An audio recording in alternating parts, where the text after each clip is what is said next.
சிவனுக்காக கண்ணை கொடுத்த வேடன் பற்றி தெரியுமா? பொத்தப்பி என்னும் நாட்டில் உடுப்பூர் என்னும் ஊரில் நாகன் என்பவன் வேடர் குலத் தலைவனாக இருந்து மக்களைக் காத்தி வருபவன். தத்தை அவன் மனைவியாவாள்.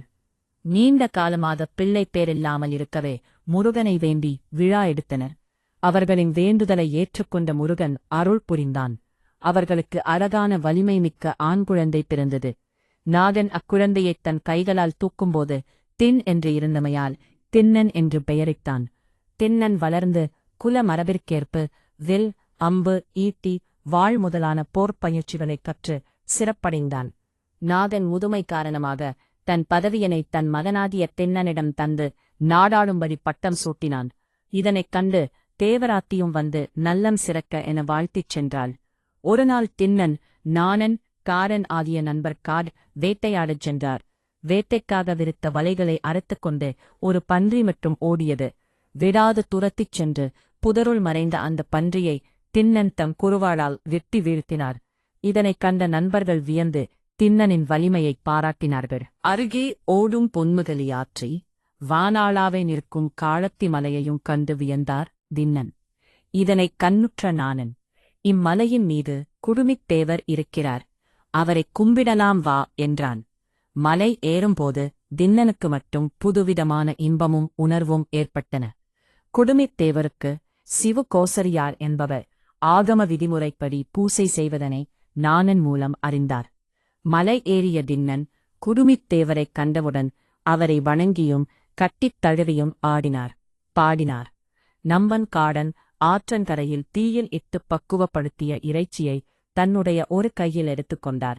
மறுகையில் வில் இருந்ததால் வாய் நிறைய ஆற்று நீரையும் அருகிலிருந்த மரத்தின் மலர்களை தலையில் செருகியும் கொண்டு வந்தார். குடுமித் தேவருக்கு திருமஞ்சனமாகத் தன் வாய் நீரையும் அமுதமாகப் பன்றி இறைச்சியினையும் தலையில் சூடிய மலரை வரிபாத்து மலராகவும் இட்டு மகிழ்ந்தார் தின்னனார். இரவு முழுவதும் வில்லேந்திக் காவல் புரிந்தார். காலையில் குடுமித் தேவருக்கு திருவமுது தேடி வரப் புறப்பட்டார்.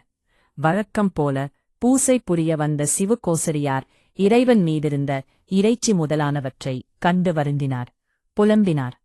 பின் அவற்றை நீக்கித் தூய்மை செய்து பூசனை புரிந்து சென்றார். அடுத்து தின்னனாரும் வந்து இறைச்சி முதலானவற்றை வைத்து வழிபட்டார். மறுநாளும் இறைச்சி முதலானவை இருப்பது கண்டு வருந்தி சிவகோசரியார் இறைவனிடம் முறையிட்டு வீட்டிற்குச் சென்று உறங்கினார். அவரது கனவில் சிவபிரான் தோன்றி தின்னனரின் அன்பு வழிபாட்டை நாளை மரத்தின் மறைவில் நின்று பார்ப்பாயாக என்று கூறி மறைந்தருளினார். 6ஆம் நாள் திருக்காலத்திநாதர் தின்னனரின் அன்பின் பெருமையைக் காட்ட வலக்கண்ணிலிருந்து உதிரம் பெருகும்படிச் செய்தார். அதனைக் கண்ட தின்னனார் செய்வதறியாமல் திகைத்தார். பின்தம் கைகளால் துடைத்தாலும் பச்சிலையிட்டாலும் நிற்கவில்லையே என வருந்தி நின்றபோது ஊனுக்கு ஊன் என்ற பழமொழி அவரது நினைவுக்கு வந்தது. உடனே தம் வலக்கண்ணை அம்பினால் அகழ்ந்து எடுத்து அப்பினார். உதிரம் நின்றுவிட்டது. இதைக் கண்டு மகிழ்ந்து ஆடினார். சிவபிரான் இடக்கண்ணிலும் உதிரம் பெருகும்படிச் செய்தார். தம் இடக்கண்ணையும் பெயர்த்து எடுத்து அப்பினால் உதிரம் நின்றுவிடும் என்று உணர்ந்தார். தம் மறுக்கண்ணையும் பெயர்த்துவிட்டால் இறைவனின் இடக்கண்ணைச் சரியாக அண்டறிய முடியாது என்பதால் அடையாளத்துக்காக தம் காலின் பெருவிரலை இறைவனின் உதிரம் பெருக்கும் கண் மீது ஊன்றிக்கொண்டார். அம்பினால் தம் இடக்கண்ணை பெயர்க்கத் தொடங்கினார். உடனே காளத்திநாதர் நில்லு கண்ணப்ப என்று 3 முறை கூறி தின்னனரை தடுத்தருளினார். இதனைக் கண்ட சிவகோசரியார் தம்மை மறந்து சிவன் அருளில் மூழ்கித் திளைத்தார்.